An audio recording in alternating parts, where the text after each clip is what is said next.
What's up guys, my name's Nate, welcome back to Real Steel Projects. Guys, today's video is a really cool one. We're going to be turning a collectible like this into a prop like this that can be used for different filmmaking purposes. We're going to go through all of the process and how we did it, the tools we used, the paints we used, all that stuff. And then if you hang around to the end, you'll see how to use it in this little short film type of thing. Stick around, have a good time. Cheers.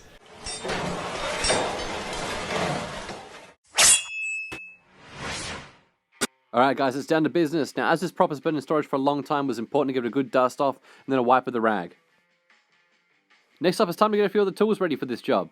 First up, we have some brown and some black shoe polish. We have some black paint and some dirty rags. We have some silver paint that we're going to dry brush onto the edges.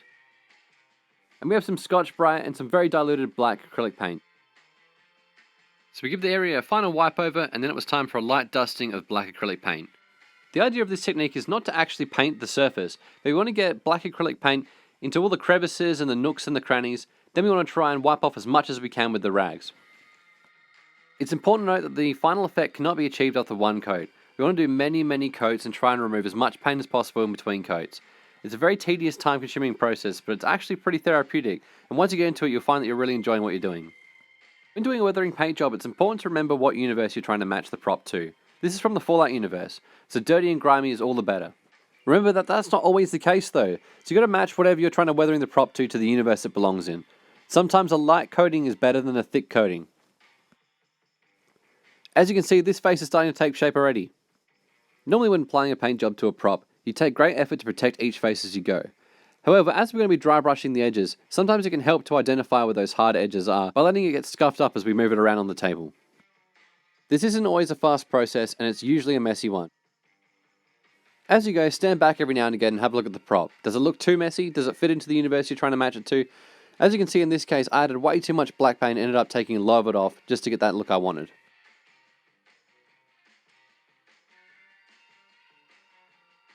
I let this prop sit and dry for a little while, and then it was time to do some dry brushing. To do this, I sprayed some silver metallic paint into a little dish. Then with very minimal paint on the brush, I go over a few of the hard edges.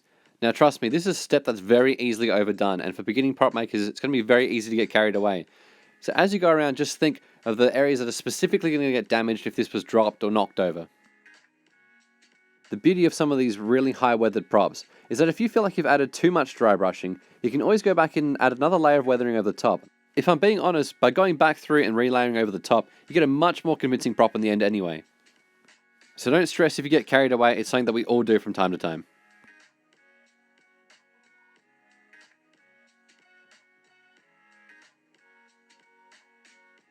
Like I was saying earlier, as we went through and were doing this prop and we're moving it around on the bench, we were scuffing off some of that black paint. This actually helps identify the areas that are most likely to be weathered when this was moved around in real life. It all adds up to make a much more convincing piece in the end.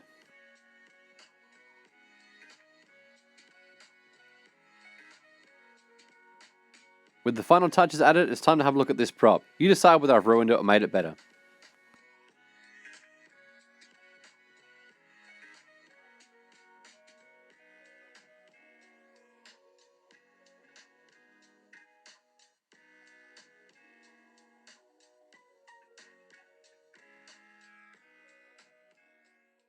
Long ago, while traveling the wastes, a lone scavenger comes across the find of a lifetime.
Alright guys, thank you so much for making it to the end of the video. Hope you enjoyed that little bit there at the end. I'm not much of an actor, but I had fun making it. I'm more of a prop builder, and I think that this has come out looking really good in the end. You can see how with just a little bit of time and effort you can take something that's obviously a clear plastic prop into a much more realistic looking prop. You know, all the tools we use there were pretty cheap and inexpensive, easy to get things as well.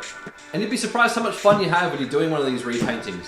So I'll leave it up to you guys. Leave a comment down below. Let me know, did I ruin this collectible or did I improve it? As always guys, the YouTube standard stuff. If you enjoyed the video, please leave a like. It goes a massive way for our small channels. If you want to see more of this type of stuff, consider subscribing. We hit 35,000 subscribers this week, which is a massive milestone for us.